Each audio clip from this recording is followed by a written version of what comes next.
15 अगस्त 1947 महात्मा गांधी जी के नेतृत्व में भारत देश को अंग्रेजों से स्वतंत्रता मिली। इस पल को सारे देशवासियों ने बड़े ही धूमधाम से मना लिया और उसके बाद 26 जनवरी 1950 को भारत की सत्ता असल में प्रजा के हाथ में आई और भारत देश ने लोकतांत्रिक देश होने का फैसला लिया। और इसी तरह अपने संविधान के तहत भारत के चुनाव आयोग ने यानी इलेक्शन कमीशन ऑफ इंडिया ने भारत में लोकतांत्रिक रूप से चुनाव लेने का फैसला किया और ये चुनाव 1952 को होने वाला था। इसमें हर एक गांव, हर एक शहर, हर एक कस्बे के लोग वोट डालने वाले थे अपने अपने इलाके के नेताओं को। और इसमें सबसे महत्वपूर्ण काम निभाने वाला था बैलेट बॉक्स, जो कि हर एक मतदार इसमें अपना वोट डालने वाले थे। असल में ये पहला चुनाव होने के कारण चुनाव आयोग के पास ऐसा कोई अनुभव नहीं था और ऐसी कोई प्री डेवलप्ड सिस्टम नहीं थी। भारतीय चुनाव आयोग को चुनावों को पूरे देश में स्वतंत्र और निष्पक्ष ढंग से आयोजित करने के लिए एक सुरक्षित और दक्ष विधि की आवश्यकता थी। मतदान बॉक्स को डिजाइन और निर्माण करने की जिम्मेदारी गोदरेज ग्रुप को दी गई थी, विशेष रूप से उसके इंजीनियरिंग डिवीजन को। आरदेशी गोदरेज के नेतृत्व में इंजीनियर और स्किल्ड वर्कर के टीम ने मेहनती तरीके से काम किया ताकि वोटिंग प्रक्रिया की निष्कर्षता को सुनिश्चित किया जा सके। गोदरेज की टीम को बॉक्स डिजाइन करने में कई चुनौतियों का सामना करना पड़ा। उन्हें सुनिश्चित करना था कि बॉक्स मजबूत और ट्रांसपोर्ट करने में भी आसान हो। कई प्रोटोटाइप के बाद उन्होंने आखिरकार एक मजबूत और सुरक्षित बैलेट बॉक्स बनाया जो गैल्वनाइज्ड आयरन से बना था। इस डिजाइन में एक ताला सिस्टम शामिल था सिक्योरिटी कंसर्न के तहत। इंजीनियर और सारे वर्कर्स एक नेशन बिल्डिंग का काम करने में जुट जाते हैं और सिर्फ 4 महीने में गोदरेज की टीम ने 17 लाख बैलेट बॉक्स बनाया और इसके बाद स्वतंत्र भारत का पहला निष्पक्ष चुनाव किया गया। जी हाँ दोस्तों, आज हम गोदरेज ग्रुप के बारे में जानेंगे। यह एक ऐसी कंपनी है जिसने भारतीय व्यापार और उद्योग को अपनी नई सोच और नई तकनीक से प्रभावित किया। यह एक ऐसी कहानी है जो सफलता की दिशा में नए आयाम स्थापित करती है। आइए इस कंपनी के राज को जानें जो न केवल व्यापार में बल्कि समाज में भी नए दरवाजे खोलती है। नमस्कार दोस्तों, द ओरिजिन में आप सभी का स्वागत है। Godrej consumer performance coming in from Godrej Properties. Godrej Properties has been one of your Godrej Properties has announced आज का स्टॉक है गोदरेज इंडस्ट्रीज।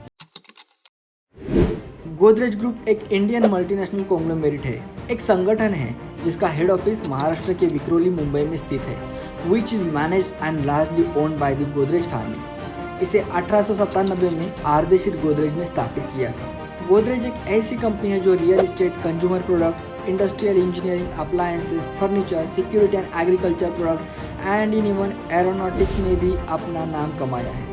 यह समूह भारतीय बाजार में एक प्रमुख नाम है जिसकी पहचान उनके नवाचार, उत्कृष्टता और सामाजिक योगदान में है। 19वीं सदी का उत्तरार्ध, भारत पे अंग्रेजों का शासन। इस समय जितने भी फैक्ट्रीज थे, जितने भी बड़े बड़े बिजनेस थे, उन पर अंग्रेजों की मालकी थी। भारत पे अंग्रेजों का हुक्म और अपने देश की गरीब जनता। गरीबी और बेरोजगारी के कारण उन दिनों चोरी मारी, डाका डालना ये सब चलता था। तो इसी वजह से मुंबई में मिडिल क्लास और अमीर लोगों में बड़ी इनसिक्योरिटी थी।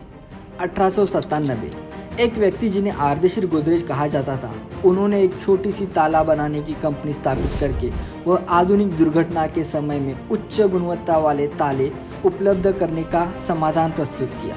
उन्होंने स्किल्ड वर्कर के साथ अपना ताला बनाने का काम तो शुरू किया ही, लेकिन उसकी गुणवत्ता पर बहुत ज़्यादा ध्यान दिया ताकि ये ताला तोड़ना बहुत मुश्किल हो और हर एक घर की सेफ्टी एंड सिक्योरिटी बरकरार रहे। जब आरदेशी गोदरेज ने उनका ताला मार्केट में लाया तब उन्होंने एक बड़ी शक्ल लड़ाई।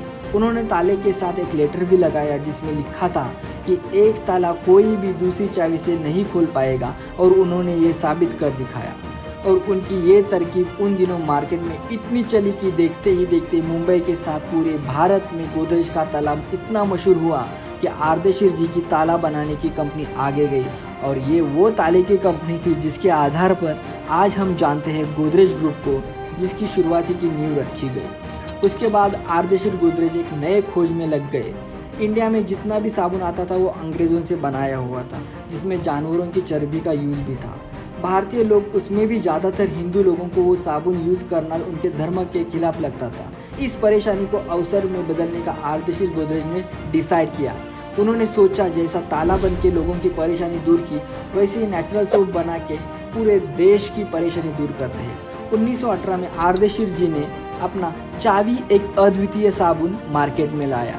इसकी विशेषता उसकी मूल इंग्रेडिएंट वेजिटेबल ऑयल थी। यह उत्पाद न केवल स्वदेशी मूल्यों को प्रोत्साहित करता था, बल्कि गोदरेज ने एनिमल फैट का उपयोग न करके अहिंसा का भी प्रचार कर लिया। जैसे ताले का बिजनेस दौड़ने लगा, वैसे ये चाबी नामक साबुन बाजार में धूम मचाने लगा। गोदरेज की वृद्धि को अनदेखा नहीं किया जा सकता था। एनी बेजेंट और रविंद्रनाथ टैगोर जैसे महान व्यक्तियों ने गोदरेज के उत्पादों पर प्रशंसा की। विशेष रूप से महात्मा गांधी जी का भी उल्लेख करना चाहिए, जिन्होंने भी इस ब्रांड की मूल्यों की प्रशंसा की।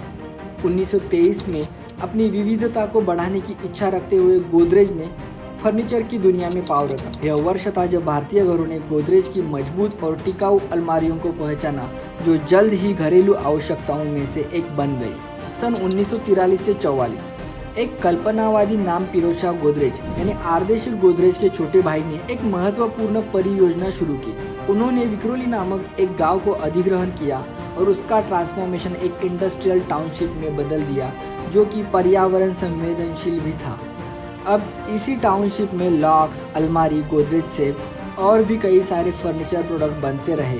इंडिया में घरों में गहने, पैसे और महत्वपूर्ण डॉक्यूमेंट रखने के लिए गोदरेज ने ही होम सेफ का आविष्कार किया। 1944 में बॉम्बे डॉक्स में एक भयानक विस्फोट हुआ, लेकिन हानिकारकता के बावजूद भी गोदरेज के सेफ स्थिर रहे, जो अपनी सामग्री की रक्षा कर रहे थे। तो इस एक घटना ने गोदरेज सेफ के क्वालिटी के साथ साथ अपनी कंपनी की रिलायबिलिटी महसूस की। सन 1951 से 52 के बीच राष्ट्र के प्रति अपनी प्रतिबद्धता को दिखाते हुए गोदरेज ने भारत के पहले लोकतांत्रिक चुनावों के लिए भारी मात्रा में 1.7 मिलियन बैलेट बॉक्स बनाने का बड़ा काम किया। उन्होंने भारतीय बाजार को सिंथॉल के साथ परिचित कराया, जो कई परिवारों के लिए पसंदीदा हो गया और आज भी सिंथॉल साबुन गोदरेज के हेरिटेज को रिप्रेजेंट कर रहा है। स्वतंत्रता के बाद के युग में भारतीय घरों में तेजी से बदलाव आया। बाजार में एक आवश्यकता को महसूस करते हुए गोदरेज ने अपना पहला फ्रिज 1958 में लॉन्च किया। यह उपकरण सुविधा और प्रभावकारिता प्रदान करते हुए जल्द ही कई भारतीय घरों का अनिवार्य हिस्सा बन गया। 90 का दशक गोदरेज के लिए विस्तार और विविधीकरण का दशक रहा। उन्होंने गोदरेज प्रॉपर्टीज की स्थापना की, जिससे वे रियल एस्टेट में उतरे। गोदरेज एग्रोवेट के साथ उन्होंने कृषि व्यवसाय में कदम रखा। सन 2003 में जमशेद गोदरेज जी को पद्म भूषण पुरस्कार से सम्मानित किया गया। कंपनी ने 2005 में गोदरेज नेचर्स बास्केट लॉन्च करके अपनी पोर्टफोलियो को और भी बढ़ाया। उनका इसरो के साथ साझेदारी, चंद्रयान 2 मिशन में अहम योगदान और विक्रोली में वास्तुकला का अद्भुत गोदरेज वन का निर्माण, इस अवधि से गोदरेज ने अपनी सफलता में 4 चांद लगाए। 2016 से 2020 के बीच गोदरेज ने इंडिया सर्कल जैसे ब्रांड्स का एक्विजिशन किया और स्ट्रेंथ ऑफ नेचर के साथ अपने ग्लोबल पैर को बढ़ाया। उनकी पर्यावरण संबंधित पहल से गोदरेज बाम्बूसा बाइक जैसे उत्पादन आज भी इंडियन मार्केट की क्रिएटिविटी को आकर्षित करते हैं। इसके अतिरिक्त उनका Indian ambitious Chandrayaan 2 lunar mission और काकरापार एटॉमिक पावर प्लांट 3 के निर्माण में महत्वपूर्ण योगदान ने उनकी विविध क्षमताओं को और भी उजागर किया।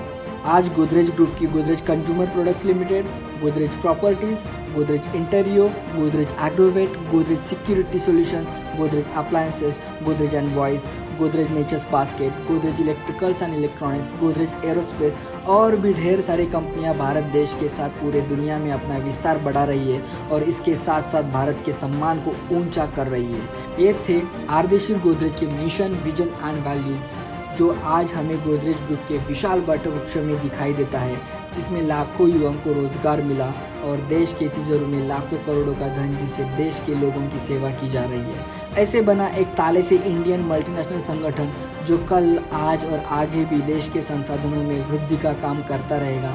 ये था गोदरेज फैमिली का गोदरेज ग्रुप। मिलते हैं अगले वीडियो में। आज के लिए धन्यवाद।